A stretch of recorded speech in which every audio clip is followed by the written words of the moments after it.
Hello, and welcome to Ellroy Reads. This is a show where every week I look at a book that was important to James Ellroy. For this week's show, I'm going to do something slightly different because I will be discussing a book where the author was cancelled because very serious allegations leveled against him. Now, I want you to know I mean no disrespect in doing this. I'm simply discussing a book. And because I had something of a ringside seat to these events as they unfolded, as I was writing James Ellroy's biography at the time, and Ellroy was monitoring these events very closely himself, and we discussed them at length, I thought like I might be able to add some my perspective of what happened. Okay, if that's whetted your appetite, then it's time to hit that subscribe button, hit that like button, and you'll have all of this content flowing right to your inbox. Okay, so the book I am discussing is Philip Roth, The Biography by Blake Bailey. Apologies, I own this as an ebook. I usually hold the book up, but this time I'll just have to show you the ebook front cover. So, the odyssey behind the writing of Philip Roth's biography could make a fabulous novel, a Philip Roth novel, you might say. His first biography he selected was Ross Miller, who is an English professor in the United States. He's actually the nephew of the playwright Arthur Miller, who ironically Roth had a very ambiguous relationship with. You might say love-hate. Anyway, Ross Miller and Roth were very good friends, and Roth even credited Ross Miller with saving his life from a suicide attempt. And he was selected as his biographer, and he set about the work, but ultimately these plans were jettisoned for a number of reasons. One is that Roth was not pleased with the pace of his work. He was worried that he wasn't interviewing friends fast enough before they died. Speaking as a biographer, that is an issue. Time is definitely an issue. And Roth was very, very controlling, sending out copious notes to Ross Miller. And when Miller responded, these are interpretive notes. That's my job. Well, why are you sending me them? And Roth would fire back. If I say Danny Kaye is Jewish in one of your notes, that is not interpretive. That is factual. So the relationship unraveled. He made a second attempt after a few years had passed. He told him, have another go. But the exact same thing happened again. Eventually, Philip Roth selected Blake Bailey. And Bailey had a good track record as a biographer.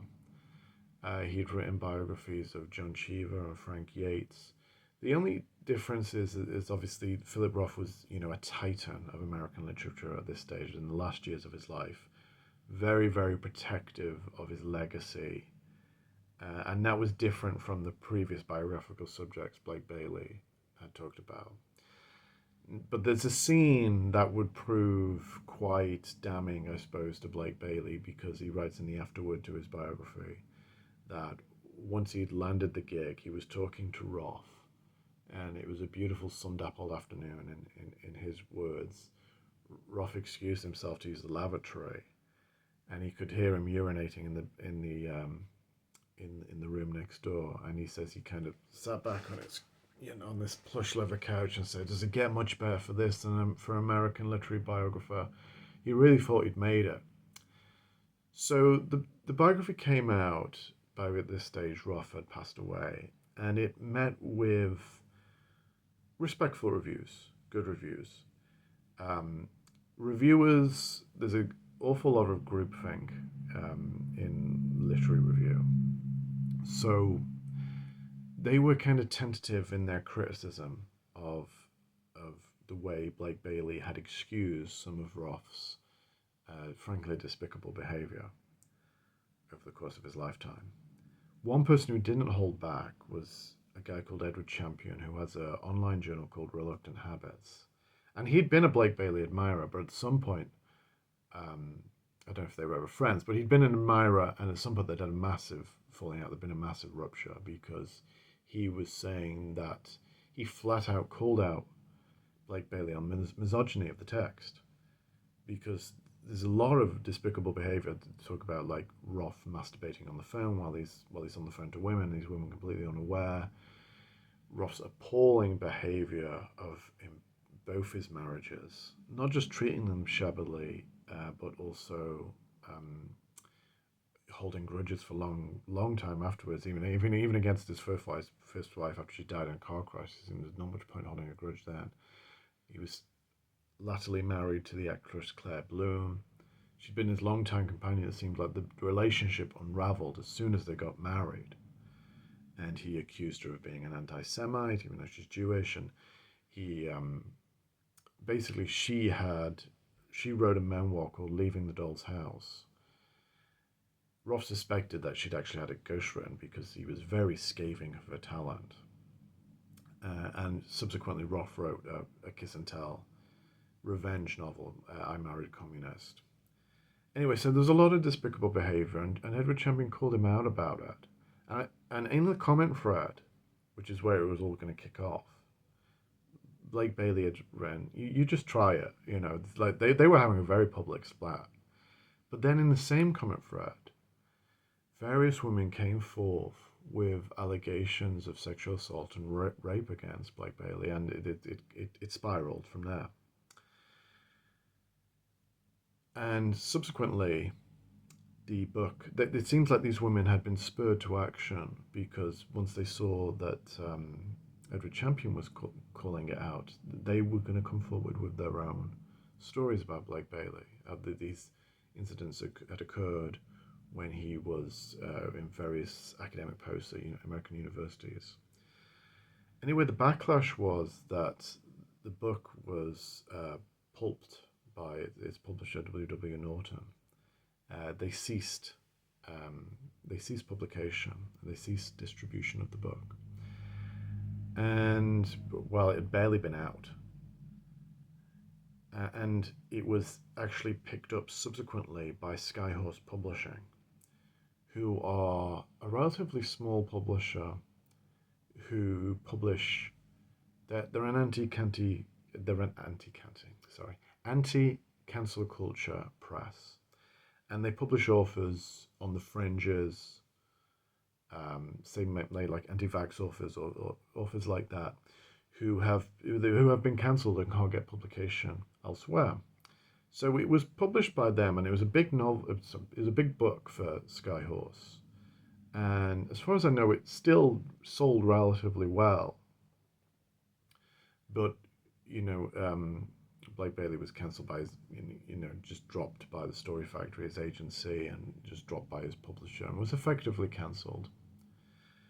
Okay, so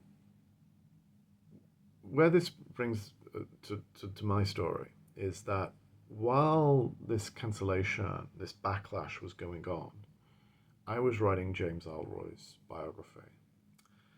And all I can say is, when you land a big gig like that, it is a terrific moment. So I understood that scene at the end in the afterword to the Philip Roth biography where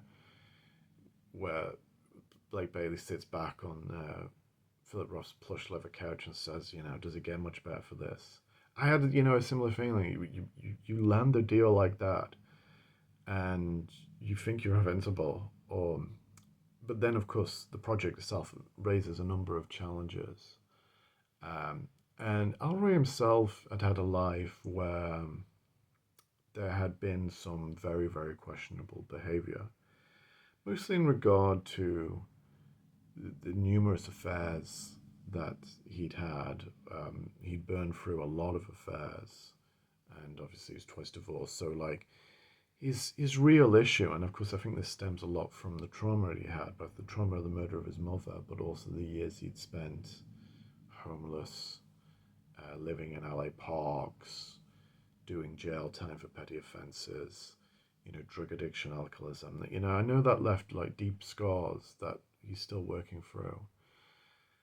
And he was very, very cooperative at first with me and wanted me to interview all of the girlfriends, regardless of what they said about him. He really wanted me to push forward with the interviews.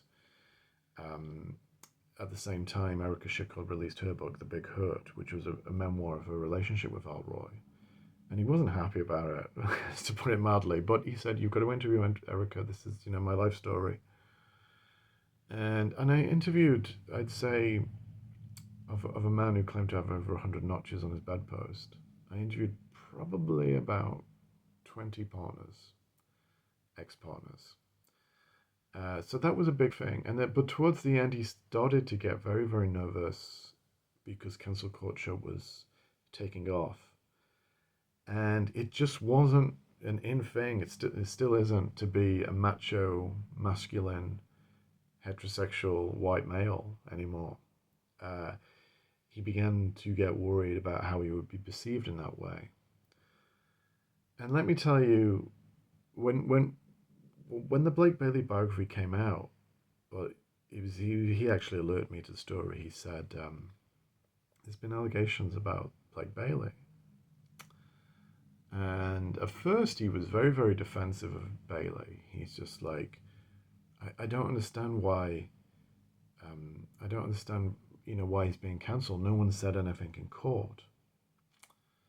And I said, okay. These are conversations where I just listened more than spoke.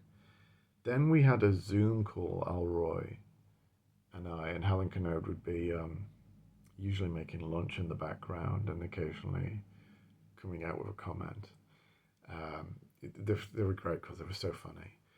But, we were talking about it, and I made the comment that Bailey was an alleged rapist, and Helen's like, alleged! And Ellroy completely changed his attitude. He's like, that piece of crap.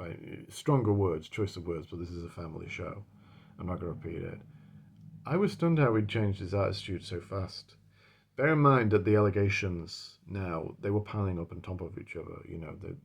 The dam had burst. And I think it got harder for him to couch things in due process. And then the final time we talked about it, again, there'd been a big shift because he said, I finally finished the Blake Bailey Philip Roth biography, and it is a huge book because I subsequently read it after Ellroy, and he's just like, oh gosh, he seemed like he admired it, in terms of narrative structure, but he's just like, oh, the reams and reams of bad behavior, misogyny, and things like that. And then he's like, I have to worry about these things myself a little bit. It was kind of like a loaded comment, and I'm like, okay. And then we rang off. It was just one of those strange conversations. But those were the conversations I didn't so much like with Ellroy, because those were the ones where I felt like he might have been exhibiting control or trying to, but actually not in a control freakery type of way, but more in a way who's just like, you are thinking about this cancel culture, aren't you? It's kind of like, it was much more kind of illusions, and it's something that he could play at the back of his mind. Like Ellroy was very, very skilled at that. So, out and out control freakery is one of the most ugly and damaging things that you can be victim to. And I never got that from Ellroy, but like, he was very, very clever in terms of bringing up subjects either that he wanted me to pursue. He could dangle a clue in front of me, and knowing that I'm quite a dogged researcher, that I know all the big stuff, and like, he wanted me to maybe pursue something else. He was very clever that way. So what I will say about the book, Philip Roth, the biography, is it is actually a fairly well constructed biography in terms of Bailey was subject to various levels of control, freakery from Roth. And maybe because Roth was getting very, very old at this stage, and the book wouldn't be finished till he was passed away, that Bailey was able to outmaneuver him, and he put it together quite well narratively. There is a lot of bad behavior, and I've read many biographies. Read Richard Holmes's biography of Shelley the Pursuit, a very famous biography. You start on page one admiring Shelley, thinking he's the greatest poet of the Romantic age, or of maybe any age. By the final page, you hate him. You hate him because you've seen so much bad behavior. And that was kind of from the 1960s onwards, that was much more common. Until we get to, I think, from the noughties onwards, or actually the last few years, where there's no excuse for bad behavior anymore. And if the subject is still alive or has only recently passed away, you don't have that distancing, because fandom are very invested in their subject. And it can be a very big shock to them if it turns out that X did this. And, it can lead to cancellations. And this is a very strange book in that one of the offshoots of it is that, Blake Bailey was cancelled. And in a sense, Philip Roth was kind of cancelled as well. I mean, I think his work was taken off certain university reading lists and it took a hit. I think he will be back. The biography is good in tracing the chronology of his life from his breakout from the Goodbye Columbus short stories to really hitting the big time with Portnow's Complaint, and then hitting a kind of rough period where he wrote The Breast, which seemed to be kind of like Portnow's Complaint rewritten, and doesn't pull it off a second time. And then he wrote a book about Richard Nixon, which was very of its time, and there's just no shelf life. And then when you get to the 90s, I won't say come back, but certainly Roth's reputation soared with Sabbath Theatre, The Plot Against America, American Pastoral, late career masterpieces, and which is one of the reasons James Ellroy was very, very invested in Roth's career. He was fascinated. Ellroy is absolutely fascinated by Roth. And how he pulled off such a late career Indian Summer. I mean, comeback sounds like too big a word because Roth never went away, but how he had the stamina to write these incredible books. And there's a scene in the biography where Bailey says Roth was curious about what he'd wanted to write about next. He made a list of all the big events of his lifetime. And he realized he'd written about most of them. World War II, you've got The Plot Against America. The one thing he hadn't written about, polio. And that became the basis of, another late career masterpiece, Nemesis. So the biography is still useful. I can understand how some readers will not want to purchase a biography that was published by Skyhorse or was published by an author with very serious allegations leveled against him. And I totally understand that, and that's absolutely perfectly legitimate point of view. It is the only Philip Roth biography we've got now. I mean, there's been monographs, there's been critical studies of his work. So the biography is written. He managed to get it out despite a lot of control from Roth. He managed to outmaneuver Roth, and that's that.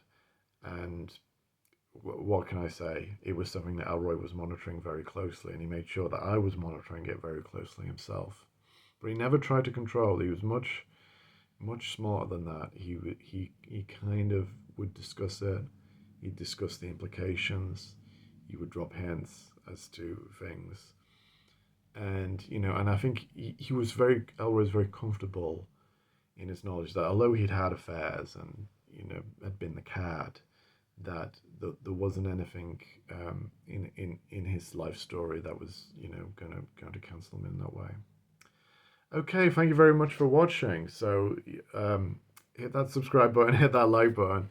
There's been a little bit of modern literary history for you in the annals of American biography. Okay, I'll see you next time. Bye bye.